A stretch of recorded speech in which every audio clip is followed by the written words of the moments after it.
Star, nous entamons aujourd'hui bien la découverte d'un nouveau restaurant vraiment très spécifique, très typique, à Ixelles, chaussée d'Ixelles, pas loin de la place Flagieux, au début de la chaussée d'Ixelles, avec Ugo et Francesco.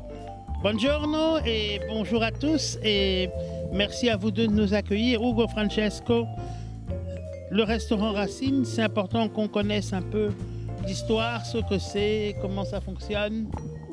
En fait, Racine est né il y a longtemps. On s'est connus presque il y a 12 ans, je pense. Oui, à Florence. Et on a travaillé ensemble pour plusieurs projets. Tu viens de Capri? Oui, moi je suis de Capri. Et toi? Moi je suis de Florence. Oui. Donc on s'est connus à Florence parce qu'on a travaillé ensemble et on a fait un parcours ensemble qui partait de notre racine. Du coup, on a fait un chemin à l'arrière. On a commencé par ma famille, sa famille, et ce projet est né comme ça. C'est pour ça qu'on trouve une cuisine vraiment traditionnelle de la région de Naples, de Capri, de Firenze. Pour nos lecteurs qui ne connaissent pas bien l'Italie, reprécisons la Campanie et puis alors la Toscane. Exactement. Et nous, ensuite, on s'est connus à Florence. On a eu un parcours professionnel dans la même entreprise à Florence, ce qui nous a donné la possibilité aussi d'avoir énormément de temps pour créer une très grande amitié. Et avec cette amitié, l'amicizia, exactement. Et avec cette amitié, il y a déjà 3 ans, on s'est dit pourquoi ne pas partir faire quelque chose ensemble. On a fait une petite recherche de marché en Europe et Bruxelles a été la ville qui le plus reflétait le champ de nos intérêts. Et c'est là qu'on a choisi, comme disait Hugo, en retournant sur nos racines, ce qui est vraiment le terroir. Les terroirs, on n'avait pas la possibilité d'aller rechercher sur le terroir italien directement. Mais oui, bien sûr, on fait des importations directes de toute une série de produits, mais surtout, on voulait baser notre entreprise sur le terroir belge aussi. Donc, tous les légumes et tout ce qui est approvisionnement des légumes, aux 90%, c'est des produits locaux. On a bien une coopérative. C'est une coopérative de maraîchers en vente directe qui s'appelle Campesing. Ensuite, pendant la construction du business plan, on s'est rendu compte qu'on avait une consommation de CO2 assez importante parce qu'on fait importation directe sur roue. Et donc, on a choisi de ne pas faire de viande. Et sans faire de viande, on est quand même en dessous de la moyenne de tous les autres restaurants. Consommation de CO2, c'est une valeur ajoutée. On n'est pas forcément végétarien, on mange de la viande. On n'en mange pas énormément, mais on aime bien de la bonne viande. Nous, on a choisi de ne pas en faire. La culture italienne permet tranquillement de faire des centaines et des centaines de restaurants. Il y a tellement de bons légumes, de bonnes pâtes, toutes différentes, et des pâtes qui sont faites maison. Nos pâtes maison, c'est un projet qui est né dès le début.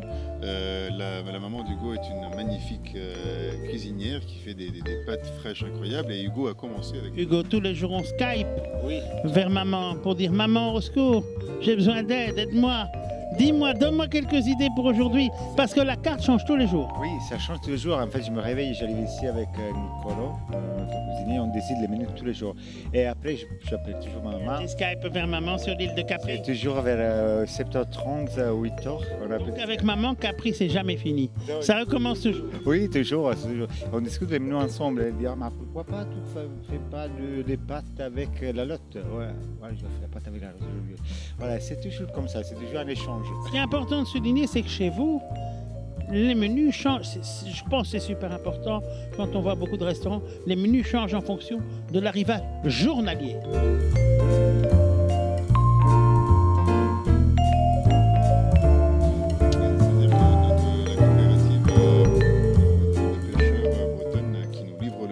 Ils nous appellent le matin, ils nous disent on a pêché ça, on a pêché ça, on a pêché ça. On utilise très peu de poissons d'élevage et le peu de poissons d'élevage c'est que du label rouge qui vient de Bretagne. Lundi parce que le dimanche les pêcheurs ne sortent pas en mer. Ou sinon quand il y a des mauvais temps. Oui, c'est pareil, quand il y a des mauvais temps on ne pêche pas. Et le peu de poissons qu'on a c'est que de la pêche de ligne. Et donc voilà, Hugo reçoit le poisson le matin, il choisit avec sa maman via Skype comment le cuisiner. Ça nécessite une très grande adaptabilité de la cuisine et du premier chef aussi. Oui, bien sûr, ça c'est très important avec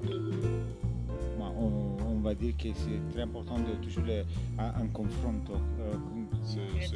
Oui. Voilà, avec quelqu'un en technique. Je pense qu'on a eu de la chance aussi avec notre équipe, avec Niccolo, Simone.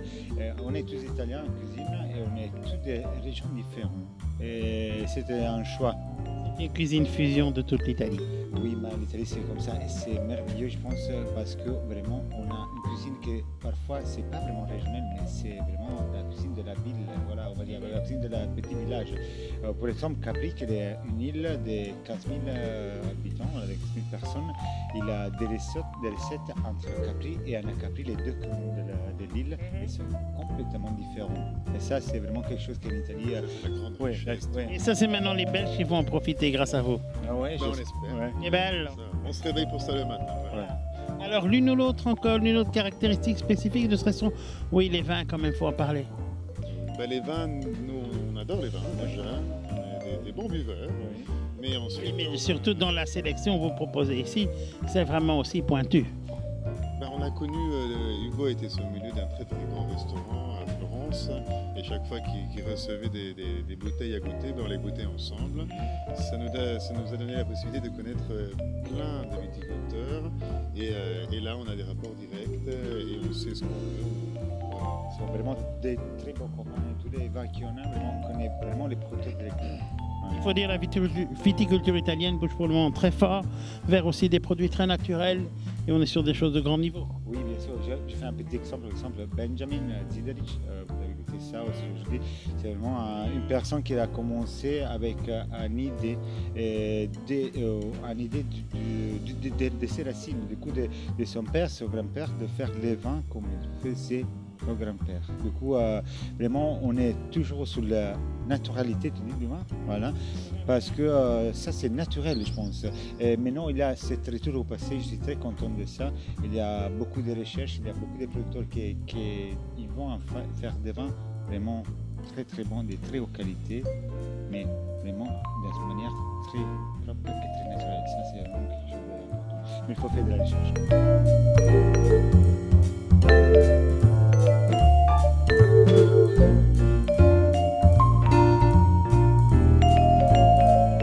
Alors Hugo, qu'est-ce que nous avons dans notre assiette? En fait, on a un plat très très typique de Naples, l'impepata di cozze. Donc, En français, pour que nos lecteurs comprennent, ceux qui ne parlent pas italien comme nous. oui, l'impepata di cozze, c'est simplement des moules poêlées avec vin blanc, huile d'olive, persil et de la poivre. La différence de la cuisine napolitaine, c'est toujours une cuisine qui est très vite, les cuisiner vraiment très très vite. Et ça, c'est vraiment poêlé 3 minutes. Oui, mais une minute vraiment. Hein. Donc, ils sont presque crus avec beaucoup de poivre et du persil et huile d'olive. Pour les lecteurs qui vont venir vous voir, parce que le monde des vins italiens, c'est très complexe aussi, qu'est-ce que vous leur conseillez de boire avec ceci? Avec ça, aujourd'hui, je pense qu'on va lui goûter avec un Ruero Bianco Valfagenda. Le Ruero, Piémont. oui, on a un piment, c'est un arnès qui est parfait avec ça parce qu'il a une belle minéralité, mais c'est un vin qui a quand même du caractère, oui, pour le poivre. Voilà, ça, c'est quelque chose, c'est vraiment cuisiné avec ça. C'est une petite caponata de légumes, c'est-à-dire avec des courgettes, poivrons, aubergines, fruits. Mais j'ai ajouté un petit pot de haringue, des harengs, oui, fumés. Et ça, c'est de la lotte de la pescatrice qui vient mariner dans le vinaigre de pomme et servi avec huile d'olive. Et on va rajouter un petit pot de sel comme ça, voilà.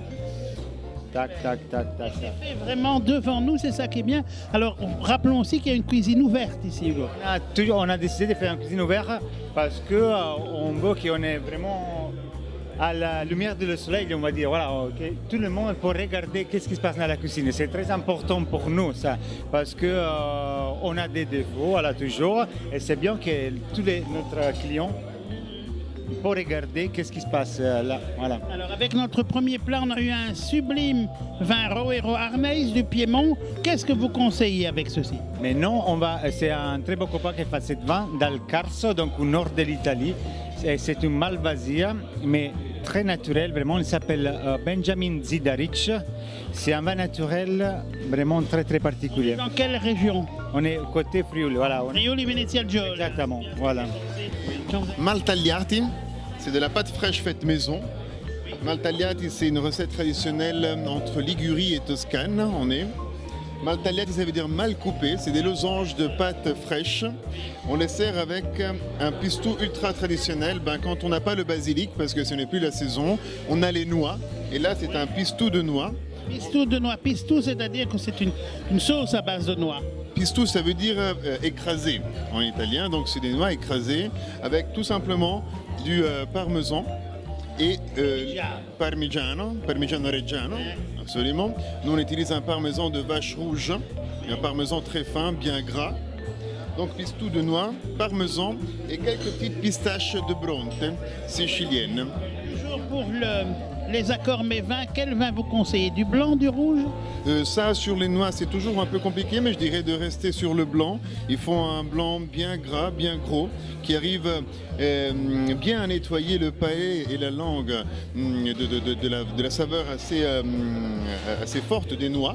Quoi, par exemple, chez vous? Je pense qu'on va aller sur un pinot noir et chardonnay. Pinot noir 80% et chardonnay 20%, vinifié en blanc. Le Toscan, donc. Exactement, c'est le Greto alla Macchia. Greto alla Macchia, ou sinon on peut aller en Friuli Venezia Giulia, sur i Clivi, un friulano, bien épais, une belle minéralité. Greto alla Macchia est intéressant parce qu'on a une partie pinot noir vinifiée en blanc aussi. Exactement, très intéressant. Et ensuite, c'est un des premiers producteurs de pinot noir en Toscane. La Toscane n'est pas terre à pinot noir, mais en fait, il y a une vingtaine d'années, on a construit un barrage qui a changé. Rappelons-le pour nos lecteurs, c'est le terroir du Sangiovese. Exactement, absolument, oui. Quelque chose de très très particulier. Oui, bien sûr. Ça, en fait, c'est une recette très connue à Florence. Ça s'appelle crespella alla fiorentina. Mais j'ai revisité un peu la recette. C'est-à-dire, ma maman, un jour, m'a dit papa, tu fais des petites crêpes avec de la farine de blé. Tu peux faire avec la farine de pois chiches. Donc, on a commencé à faire les crêpes avec la farine de pois chiches. Et pour faire un petit jeu, on va dire, avec Capri et Florence, un petit lien, on a fait la farce, donc les remplis, les farcis avec du fromage de bufflon, au lieu de fromage de brebis et tout ça. Et donc, on a mélangé deux recettes, napolitain et toscan, on a mélangé. Donc, cuisine fusion italienne, oui. Intra-région. Avec comme sauce, c'est une sauce au fromage. Oui, c'est une sauce beurre, oui, qui est d'un petit producteur local. Et de la ricotta salata, c'est une ricotta de bufflon. Voilà. Alors, ce qui est étonnant, c'est que pour le vin, on part vers les rouges et on part vers le Piémont. Oui, exactement. C'est un petit nebbiolo, on va dire petite parce que c'est pas un Barolo, mais c'est toujours exactement. Et qu'elle est très très bonne et très élégante. Ça sera parfait avec votre assiette. Et sur les docks qui sont directement inférieurs au DOCG du Barolo. Exactement, exactement. Et c'est un vin très intéressant, c'est un petit producteur. Il fait que 2000 bouteilles de ce vin, du coup, voilà. On est content si vous les goûtez. Hugo, on entre dans le vif du sujet maintenant avec un secondo piatto. Qu'est-ce que c'est? Alors, ça, c'est la parmigiana, mais au lieu de la faire avec les aubergines, parce que maintenant, elle commence l'hiver, voilà. Parmigiana, ça vient de Parme. Oui, en fait, mais il y a une école du sud d'Italie, sicilienne, Campanie, Parme. Donc, c'est une version de l'hiver, on m'a dit, pas des aubergines à la parmigiana, pas la parmigiana de melanzane, mais avec du céleri rave. Ça, c'est une chose, je pense que les premières recettes que j'ai fait ici à Bruxelles, c'était ça, parce qu'on a ouvert depuis le 4 février de l'année passée. Oui. Et, 6 mois déjà. 9. 9 mois, je compte mal, et 9 mois de grand succès aujourd'hui. Oui, on voit réellement toute une série de personnalités. Quand on connaît un peu Bruxelles, qui est un petit village, on voit toute une série de personnalités bruxelloises, de gens de grand niveau qui viennent chez vous. Oui, ça suffit d'observer. Oui, ça fait du plaisir. On a une très belle clientèle. Et ça, c'est un plat qui vraiment, on est connu pour ça parce qu'on a une petite coopération avec une coopérative des producteurs belges qui s'appelle Campesino, qui fait. Voilà, très intéressant. Oui. Et aussi un portage volontaire. Oui, ça c'est tout bio, vraiment. Tout vraiment à kilomètre zéro, c'est fait à 15 km, 20 km de Dans chez un rayon de 20 km de Bruxelles, Exactement. on a le Pajottenland et des terres tout à fait arables ici tout autour. Exactement. Et donc, on utilise vraiment les légumes du terroir pour faire des assiettes d'origine italienne. Des belles assiettes. Oui, voilà. Alors, toujours même question, qu'est-ce qu'on conseille à nos lecteurs comme vin dans ce que vous avez ici dans le stock? Oui, finalement, un vin de la Campanie, de ma région. Du coup, on va avoir un Aglianico, qui s'appelle Cléos. Aglianico, oui, c'est un grand cépage qu'on trouve aussi dans les Pouilles, avec le Negro Amaro et le Primitivo. Oui, et ça, vraiment, c'est une très belle expression de Aglianico. C'est fait aux côtés de Salerno, sur la côtière amalfitaine. Et c'est un tout petit producteur qui fait ça. Chers lecteurs du Bruxelles Star, maintenant, une rencontre exclusive avec le chef ici de Racine, Radici, les Racines. On en vient vraiment aux sources même de la cuisine et notamment aux légumes, à des légumes tout à fait spécifiques. Nicolo, toi qui t'occupes aussi de la promotion de ces légumes, est-ce que tu peux nous expliquer d'abord tout le travail que tu fais pour la promotion de ces légumes et en même temps après, évidemment, comment ces légumes sont représentés ici dans la cuisine de ce grand restaurant du début de la chaussée d'Ixelles? Très bien, bonjour. Voilà, donc moi, à la base, donc, étant chef cuisinier depuis suffisamment longtemps, mon souci premier était toujours l'approvisionnement qu'un restaurant peut avoir. Et étant donné qu'en Belgique, il y a une forte entre guillemets, frustration de la part d'un cuisinier pour avoir de bons légumes tout en respectant les circuits courts, j'ai, depuis 2 ans, lancé une coopérative des producteurs locaux. Donc, Bravo. merci. Donc, ils s'occupent donc de grouper en lien direct et sans aucun intermédiaire. Il y a plus ou moins aujourd'hui une vingtaine de producteurs locaux, tout azimut, des fruits, légumes, pains, produits laitiers, épiceries, etc. Et donc toi, tu centralises ces différentes personnes. Centralise et j'ai permis aux producteurs en question de pouvoir vendre dans des marchés qui peut-être ils n'ont pas l'occasion et surtout de faire en sorte que les temps consacrés en général à une journée de marché ou à des marchés des gens, ils les consacrent à leur métier, donc soit à produire, soit à transformer les produits, etc. Toi, tu t'occupes de la commercialisation. Donc autant de la commercialisation et de la sensibilisation par rapport aux producteurs. Donc je me fais un peu les porte-voix des petits producteurs locaux qui sont en général dans l'ombre et un peu à l'oubli. Donc en général on a tendance à regarder quel produit final et jamais tout le travail qu'il y a derrière ces produits et les prix qui en dérivent évidemment au consommateur final. Donc j'ai créé la coopérative mais également une... Qui s'appelle? La coopérative s'appelle Campesino, qui veut dire paysan en espagnol, donc une de... Voilà. Et l'SBL? L'SBL s'appelle Marché des producteurs locaux, mais c'est toujours Campesino en tant qu'on va dire nom commercial qui est mis en avant. Et donc ici à Bruxelles, c'est important pour les lecteurs de notre grand quotidien régional de Bruxelles et sa grande région. Oui, tout à fait, exactement. Donc l'activité est vraiment basée à Bruxelles et tous les producteurs et les produits viennent maximum de 80 km à la ronde. Donc les plus lointains, c'est d'un Tournésien qui est un verger et qui est, parce que voilà, là-bas c'est un peu la zone principale de production des vergers en Belgique. La région de Tournai. Voilà, exactement, mais c'est le plus lointain. Sinon les légumes sont produits à 30 km d'ici. On a le Pajottenland ici qui est une superbe région. Aussi, exactement. Et sinon aussi, voilà. Il y en a plusieurs, et donc en faisant ça et avec l'aide de la SBL et toute une série d'animateurs, ce qu'on fait, on sensibilise aussi, on informe tout un public, autant d'adultes que d'enfants, à travers des écoles, à travers des stages, etc. Tout ce qui est alimentation locale, circuit court, alimentation durable, etc. Et suite à ça, suite à cette création-là, donc j'ai créé depuis le mois de juin un nouveau marché qui est juste au pied de la Commission européenne, s'appelle Jeudi Jardin, dans laquelle sont présents autant les produits de la coopérative, vendus comme un libre marché, et aussi les choix des autres marchands présents sur le marché respectent la même philosophie de base, c'est-à-dire qu'il y a maximum toujours un intermédiaire, c'est toujours des petits producteurs, autant qui viennent d'Espagne, du Portugal ou d'ailleurs, mais ça reste toujours la même philosophie éthique là derrière. Et donc ça permet un peu une vitrine plus grande pour exprimer un peu tout ça. Alors ces petits producteurs, on les retrouve dans la cuisine ici à Racine. Exactement, essentiellement tout ce qui est production locale, donc c'est-à-dire tout ce qui est fruits, légumes, produits laitiers frais, donc du beurre, du lait, etc. Tout ça, ça vient de mes producteurs. Et du coup, ça me permet, en ayant cette double casquette de chef cuisinier et de fournisseur, de pouvoir un peu jongler avec les meilleurs produits frais, ce qu'il faut. Des choses étonnantes aujourd'hui, betterave sucrière, pompoune, voilà, de toute une série de ces produits tout à fait intéressants. Oui, tout à fait. Disons que la diversité en Belgique est extraordinaire. Donc la terre regorge de super produits qui sont soit ne sont pas trop connus ou sont un peu laissés à l'oubli. Et à travers tous ces petits producteurs qui mettent un cœur joie à les reproduire, Céleri Voilà, il y a plein d'anciens il va y avoir les chicons ici, puisque à Rennes, ici, au nord de Bruxelles, était très très longtemps une terre de chicons. Oui, tout à fait, exactement. Il y a du cresson qui est fait à l'ail, il y a des champignons qui sont produits en dessous des tanneurs et en dessous de Torrey Taxi. Donc également, ça on les a ici présents, ça fait partie de la coopérative. Et tout ça, ça permet de jamais avoir ne serait-ce qu'une feuille d'invendu entre les marchés des restaurants. Donc ça permet zéro gaspillage. Donc tout est plus ou moins retransformé et vendu. Et ça permet aussi de sublimer chaque légume en accord avec, on a des excellents poissons, on a des excellents fromages, donc de pouvoir accorder toujours un bon...